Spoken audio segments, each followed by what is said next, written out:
Hi class, the purpose of this video is to give you a quick overview of the setup of our Blackboard course and syllabus information. Two disclaimers: you are looking at the instructor view as I take you through this, so you might see on the screen some additional information, but I'm not really going to call it out, because you won't see it in your view, but I'm going to navigate for what you will see. And the other disclaimer is I'm doing one video for both courses. One course I'm teaching this semester is fully online, and one course I'm teaching this semester is hybrid. So when I get to the syllabus information, I'm going to cover the things that are similar, but you do want to read your own syllabus for your own course, whether you're in the hybrid section or the online section. So the first thing that you'll come to when you log into our specific course is the announcements page. Announcements will appear here. You'll also receive a notification that announcements are available for you. I try to give you as few announcements as possible, not to junk up your email, but you should be logging into Blackboard at least 4 times a week in order to keep up with the class, and so anything will be posted here. If class is canceled, if Blackboard is down for some reason and I know about it so that I can let you know, don't worry. If there's something, a change in a due date or something, it's going to come across as an announcement. So this is the first landing page. Again, over on the left navigation, you can click on faculty information and read a little bit more about me. This is a great way to email me through this link here. That way, when you're emailing me, the email comes from Blackboard, and I'm able to see in the subject that you sent an email about this particular course, and it allows me in my inbox to give you priority. I get about 100 emails a day, so it can take a while for me to get through them in a day. In order for me to give you priority, please plan to email me here. When I reply to your email, it does not come back to Blackboard. It goes to your MyCWI email address, so make sure you're checking that email often. In fact, daily, you want to be checking that email. You'll also find our syllabus and schedule. So the course syllabus is out here. The way to view this, you can certainly view it here as it's embedded and read through it. You can download a copy by clicking this lovely button here. Download a copy. You can print a copy for your records, or you can use this little lovely button right here and pop it all the way open on your screen. All right, so this is the course syllabus. Again, please look at your individual syllabus, whether you're in the hybrid or the online class, because I'm not going to go through every single thing on the syllabus, and there are some differences between the courses. So the first thing is the notice to students about and instructors about the accountability. So we're both accountable, students and instructors, for the information in the syllabus and the institutional syllabus. So you are expected to read and understand the course syllabus. If you have questions, please reach out to me, especially if this is your first semester. Maybe you've not read a college syllabus before and you have questions, things aren't intuitive. Let me know. I'm here to help. You see my contact information here. Emailing me is great. Please make sure you email me from Blackboard like I just demonstrated, or put English 101 fall semester in the subject line so I can give your email priority, and then my phone number on campus. A course description for English 101, what we're actually doing in this course and how it applies towards your degree, is outlined here for you. I do work hard to be available for you. I'm on campus most days, Monday through Friday, like I mentioned earlier. To visit with me, you can schedule an appointment, letting me know your preferred date and time location. I usually work on the Nampa campus, but I also teach at the Ada campus, so I'm pretty flexible about where I can meet you. And I do try to respond to your email within 24 hours or 1 business day, except on Sundays and holidays. All right, so course objectives and outcomes. We have several things that we're required to do in order to give you credit for this class. Several of them outlined, all of them outlined here for you.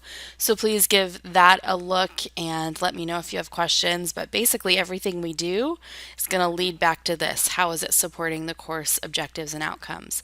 We need to write thesis-driven analytical essays for an academic audience in this class. We are going to do that. 4 times we're going to write essays.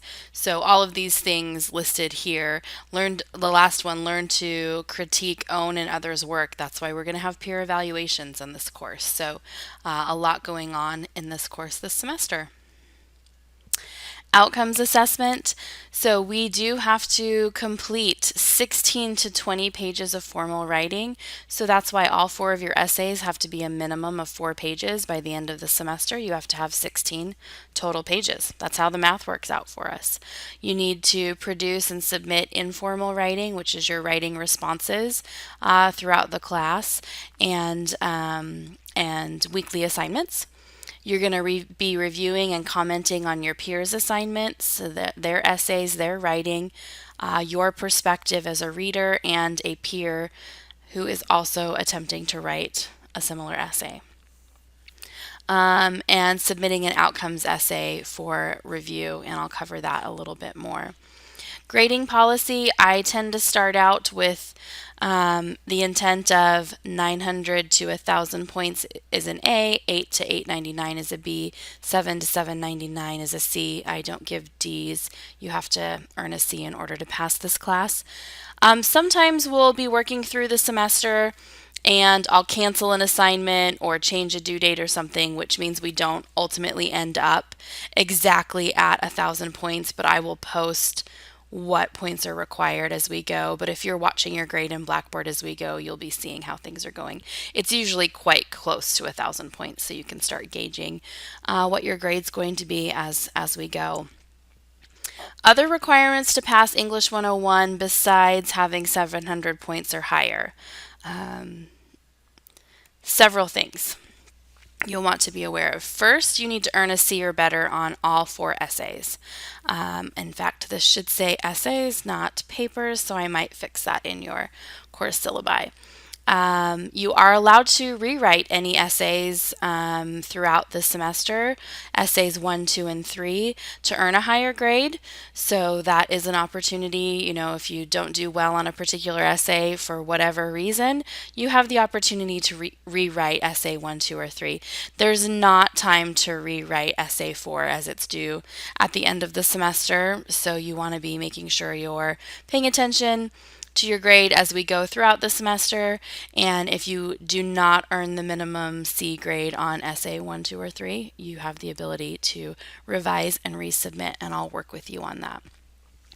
All students also must pass the outcomes assessment process in order to receive credit for English 101. So what that means is essay 4, everyone in English 101 writes essay 4, the outcomes essay. Everyone has the same topic, and what happens is 2 other instructors in English 101 will read your essay besides me, and they will rate your essay as pass or proficient or NP, not proficient, and there's more details when we get to it.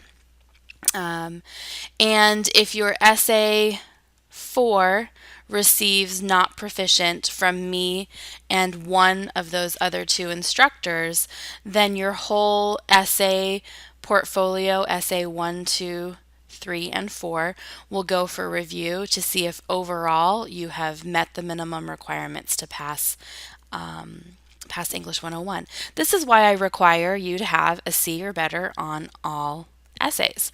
If you have a C or better on all essays, there are no worries that you're going to pass the outcomes assessment.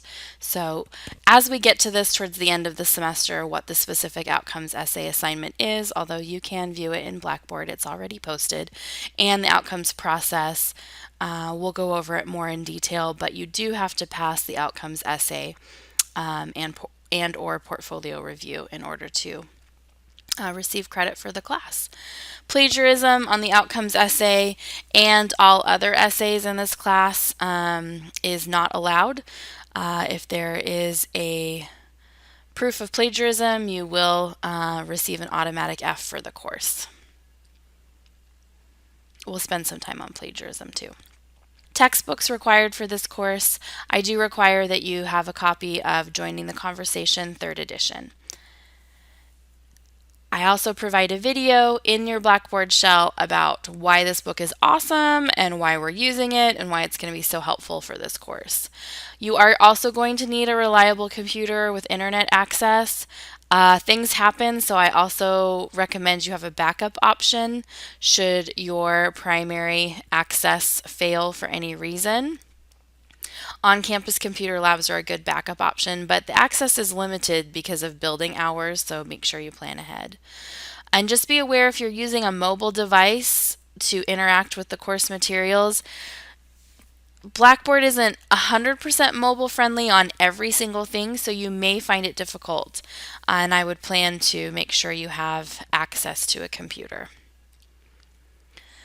The course calendar is available in Blackboard as a separate document, and you also can look at the calendar within Blackboard that shows the due dates. Know that this is a proposed outline for our semester. As I mentioned earlier with the grading points, we may need to slow down or speed up as the class is struggling with something or needs more time on a concept or an issue, which may adjust our calendar. Any adjustments to the posted calendar will be posted under announcements and due dates updated within Blackboard. So know that the course calendar is an outline of how we see it happening. Things may change. For this course, you can expect to spend 9 to 12 hours per week preparing for the class. This includes what's in Blackboard, reading assignments, participating in discussion boards, creating your essays, your writing assignments, your weekly assignments, peer review. So this is a writing intensive class, and this is a class that you can plan to spend more time than just what you would with the course materials in Blackboard or meeting in person, depending upon which format of the class you're in. Assignments will be graded in a reasonable time frame. The reasonable time frame for me is 7 business days that from the day that it's due. So if your assignment's due on a Friday or your assignment's due on a Sunday, expect that it'll be graded by that next Friday or by that next Sunday. However, final draft of papers take longer to grade. Usually, it'll take me 2 full weeks to get essays back to students. Each essay takes me approximately 25 minutes, and I have 40 plus essays. So it does take some time to get those back to you, but weekly assignments, writing assignments, other things that we're doing throughout the class, you can expect to be graded within a week. And for whatever reason, if I fall behind, I will definitely let you know. I had a family emergency last spring semester where I had to let everybody know I was a little bit behind on grading, but I was very open and let you know where I was at and when I was going to be done. So once again, you can resubmit essay 1, 2, or 3 for a better grade.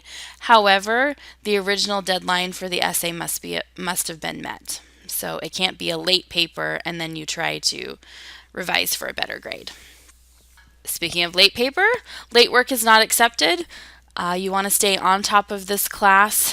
Falling behind is going to be detrimental to your grade. I do understand, however, sometimes life gets in the way of successful completion of an assignment or assigned work. I do offer a 24-hour late pass. All you have to do is send me an email and let me know you'd like to use your late pass and which assignment you want to use it for. And it will be granted, your one-time late pass. All right, technical skills. So I don't teach you how to use the computer or Blackboard, although I give you a lot of tutorials on what's going on in Blackboard or anything like that. So if you have trouble using the computer, please reach out to the IT help desk or tutoring services or some other resources that are available for you. I can help you to a certain point, and I'm happy to meet with you, but this is not a course that teaches basic how to use a computer or how to use navigate through things. But I'm going to help you as much as possible. So netiquette expectations. Netiquette is really like etiquette, but for the web. So text-based communication can be prone to misinterpretation, and we're going to be doing a lot of that where whether you're in the online class or the hybrid class, we're going to be talking to each other via email, on discussion boards, that kind of thing. And it can be a difficult, what do I want to say? It can be difficult to continue to assume positive intent. So make sure you're using complete sentences, appropriate punctuation, spelling, capitalization, all those good things, but also that you're being courteous and kind as we go through here. It does not mean that we're not going to talk about things that are going to challenge people's thinking, that we're not going to talk about things that will challenge people's assumptions, because that will happen as it will in any college course. However, we still need to make sure we're maintaining a respectful community. All right, behavioral expectations. I really expect that everybody is respectful in the learning environment. If you don't agree with somebody, that's fine. We just are respectful about how we have a conversation about it. I think one of the great things about higher education is that we are challenged with our points of view and our points of thinking, but not challenged in a way that is any expectation that I expect you agree with me as the instructor or you agree with each other as students, but that we can talk about how we view things, why we view things the way that we do, and that everybody's voice and opinion is important, and we can have those discussions, and we can have that kind of a classroom without tearing people down. All right. If there's any kind of disruptive or inappropriate behavior, I'm going to address it, and we'll go from there. But I don't expect that we'll have anything terrible happening in our classes. All right, academic honesty.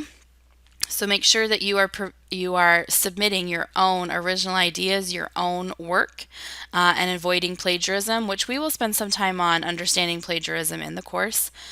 Cheating or plagiarism is unacceptable, and you will fail the assignment and or the course. All right, and then for your own information, these final things here in the syllabus let you know exactly how this course meets state and institutional course requirements. Again, this was a quick overview, and there are individual differences in the syllabi depending upon which course you're in, so please make sure and read through. Now back to Blackboard. Sorry, that was hard to say. The other thing that you'll want to know here is when you click on weekly folders, you will see the different folders for each week of our course. I do give you a summary overview here and the due dates and times, and then you'll just click in each week to see what we're doing. How I've broken down each week are things that you need to watch, things that you need to read, and things that you need to complete. What I recommend you do each week before you get started is read that summary of the folder of week 1, which I just showed, and then do a quick overview of each one of these folders. Okay, so I've got a few videos here and a few more videos when I click in to setting up, just to give yourself an overall idea of what you've got ahead. And then I can go back to watch because there were a few more things and look through that final folder there, online tools, and assess that. And then I can go back to week 1 and look at what I have got in the read folder. And so I've got to read chapter 1. I try to give you a preview of how many pages that's going to be for you. Everybody reads at a different pace, so it's going to be up to you about how quickly you read those 29 pages. but I try to outline for you how long the chapter is if you're assigned a chapter. And then an article. I purposely did this. The article should be published here for you, depending upon right here in this file where it says click to enable Flash folder or Flash player, excuse me, depending upon which browser you're using. And unfortunately, guys, Blackboard can be kind of weird depending upon if you're using Google Chrome, you're using Mozilla, or you're using the old Internet Explorer. So if something isn't populated here for you, and it looks like there should be, I always provide you a link that will take you over to that article if you don't see it embedded. Okay, so that was the read folder, and then I can go back to week 1 and then go to the complete folder, and it gives you an idea here. You've got a complete items in the folder. Click on complete, and it tells me what my assignments are and assessment. Okay, cool. So that's how all of the weekly folders work. They provide the material for each week broken down into watch, read, and complete. And I hope that you will find that very easy then to navigate through each week's portfolio, each week's assignments, each week's reading assignments, and videos that you will need to watch. The next thing, if you are in the online class, you will see a link that says Peer Evaluation Facilitation.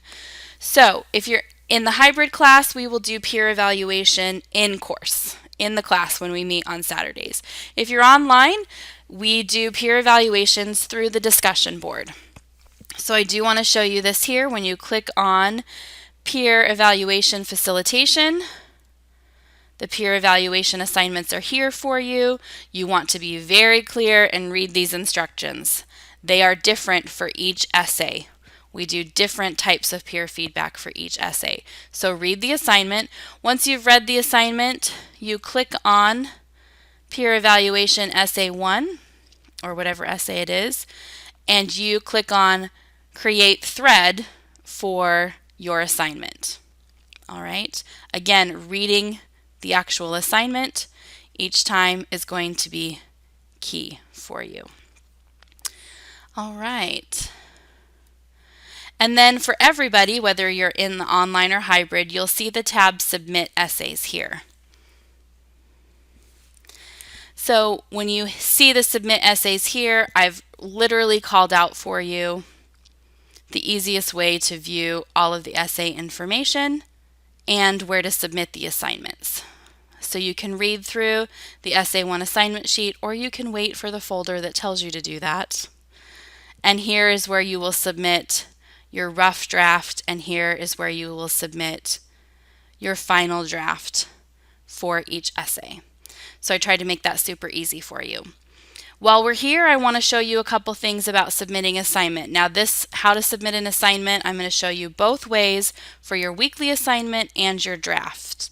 So you'll click on the assignment, like here, Essay 1, Rough Draft. You want to, again, read the directions, because in the essay assignments where you're attaching a rough draft or a final draft, I actually ask you to attach it, and I tell you what to call it. So my last name is Gray, so it's essay gray.essay1.rd for rough draft. That means here in this essay assignment, I am going to attach by clicking on Browse My Computer or Browse a Cloud Storage, wherever you've saved it, and attach my actual file. That's what you need to do for rough drafts and final drafts, and often for peer evaluations. If this was any other assignment, just your weekly assignment or weekly writing assignment, you would click on Write Submission, and this is where you provide your answer. There's spell check here. It counts your words for you, so often I'll say you need to include something that is 250 to 300 word count. That does that here for you. All right. So write your submission for your weekly assignments. attach files where I've asked you to attach. What you absolutely do not want to do, because I will send the assignment back to you, is when you click on the assignment, instead of writing your submission or attaching, if you write your assignment here, this is for the comments section. The comments don't honor any of your formatting. This is not where you want your assignments to be. It doesn't give you a good word count. It only gives you a character count, so that's for every letter. So you don't want that to happen. You're either writing your submission or attaching, and you need to attach where I've given you the directions to attach. The last thing I want to show you is my grades, which is over on the left. This is where I want you to make sure you're looking at your grade for the class. I recommend you look at graded often because you'll see how your grades are coming across. If you see all, if you click on all, excuse me, you can also see what's coming up and the due dates and how many points it is, and you'll see that those items are not graded. So, and you can change this by due date, and you would want to do due date oldest first, I guess. There we go.